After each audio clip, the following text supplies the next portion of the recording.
ঈদে একটা সুন্দর জামা বানিয়েছি আর তোমরা আমার মাথা নষ্ট করে ফেলেছো যে আপু ফুল ভিডিও দেন। আমি তাই ফুল ভিডিও নিয়ে চলে আসলাম তোমাদেরকে দেখানোর জন্য যে কিভাবে এত সুন্দর ভাইরাল একটা গারারা আমি কমপ্লিট করেছি। ফেসবুক টিকটকে ঢুকলে চোখে পড়তেছে যে সবাই গারারা বানাচ্ছে অনেক সুন্দর সুন্দর কালার, কিন্তু আমার মাথায় তখন একটা জিনিসই খেলতেছিল যে আমি কি কালারের আমি এই গারারাটা বানাবো। তাই পুরো বগুড়া শহর তছনছ করে আমি কালার সিলেক্ট করেছি, সেটা হলো বটল গ্রিন কালার। আর বিশ্বাস করো ক্যামেরা থেকে এই কালারটা বাস্তবে দেখতে আর অনেক বেশি সুন্দর। অনেক তো বকবক করলাম, এখন তোমাদের শুরু করি যে কিভাবে আমি এই গারারাটা কমপ্লিট করেছি। ফার্স্টে গারারা বানানোর জন্য উপরে পার্টটা তো কামিজের, তো তোমরা জানো এই কামিজ বানানো একদম সিম্পল, নর্মাল যেভাবে কামিজ বানাও ওভাবে শর্ট করে জাস্ট কামিজটা বানিয়ে নেবে। আর গারাটা একটু আকর্ষণীয় করার জন্য আমি কামিজের মধ্যে লাগিয়েছিলাম জাস্ট 5 রকমের লেস। এই লেসটা এক একটা এক এক রকম। সেক্ষেত্রে তোমরা দেখতে পাচ্ছ যে আমি আমার জামার লংটা রেখেছি 42 ইঞ্চি। তোমরা যদি হাইট একটু লং হয়ে থাকো তাহলে তোমরা এখানে 44 ইঞ্চি ইউজ করতে পারো। আর প্লাজোটার কথা কি বলবো, প্লাজো হলে স্কার্ট প্লাজো, তোমরা আসলে যেভাবে নর্মাল প্লাজো বলো তার থেকে অনেক লুজ দিয়ে বানাতে হবে, তাহলে দেখতে একদম গারার মতো লাগবে। এখানে কোনো আসলে ভেজাল নেই, একদম সিম্পল। এত কষ্ট করলাম, তোমাদের যদি ফাইনাল আউটলুক না দেখায় তাহলে আমারই মনটা খারাপ হয়ে যাবে। টুকটাক সেজে গুজে চলো তোমাদের দেখাই আমার ফাইনাল আউটলুক কেমন ছিল। বিশ্বাস করো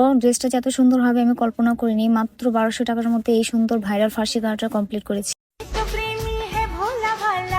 जो किसे चाहे उसका होले जिंदा मांगे